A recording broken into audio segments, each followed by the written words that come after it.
देशभक्त और देशद्रोही एक समय हुआ करता था दोस्तों, जब ये दोनों शब्द बड़े हैवी शब्द हुआ करते थे।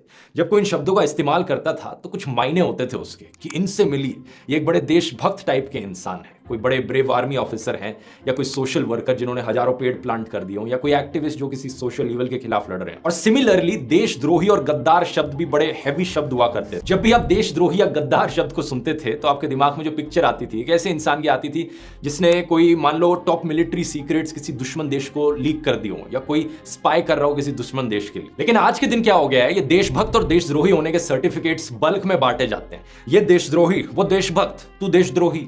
आपका कोई स्कूल का दोस्त हो वो भी देशद्रोही निकल जाता है। कोई आपका पड़ोसी कुछ कह दे, अपनी राय दे दे किसी चीज पर, वो भी देशद्रोही निकल जाता है। एक्चुअली में कंडीशन काफी सिंपल है। अगर आप एक पर्टिकुलर पॉलिटिकल पार्टी का नैरेटिव फॉलो कर रहे हैं, उसके साथ चल रहे हैं, तो आपको देशभक्त होने का सर्टिफिकेट मिल जाता है। अगर आप उस नैरेटिव के खिलाफ कुछ भी कर दें तो आपको देशद्रोही बता दिया जाता है। फॉर एग्जाम्पल इस इंसान को ही ले लीजिए, ये जेनोसाइड की बातें करता है एक कम्युनिटी के खिलाफ, औरतों के बारे में बड़ी चीप चीजें कहता है, यहां तक कि तिरंगे को बॉयकॉट करने की भी बात करने लग रहा है। लेकिन ना तो ये जेल में है और ना ही इसे किसी ने देशद्रोही कहा। क्यों?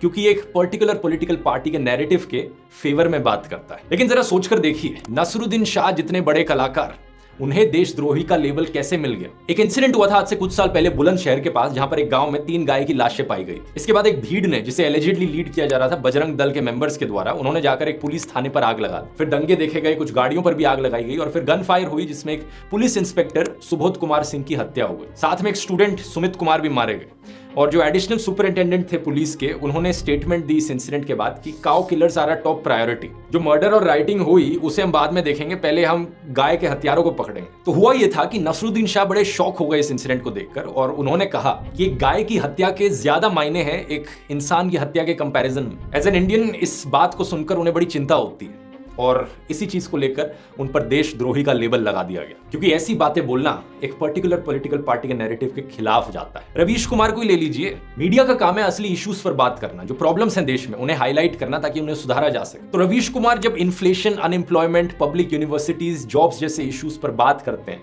उनकी प्रॉब्लम्स को हाईलाइट करते हैं, उन पर भी देशद्रोही का लेबल लगा दिया जाता है। वैसे तो वो अपना काम करने लग रहे हैं, लेकिन नैरेटिव के खिलाफ बात जा रही है।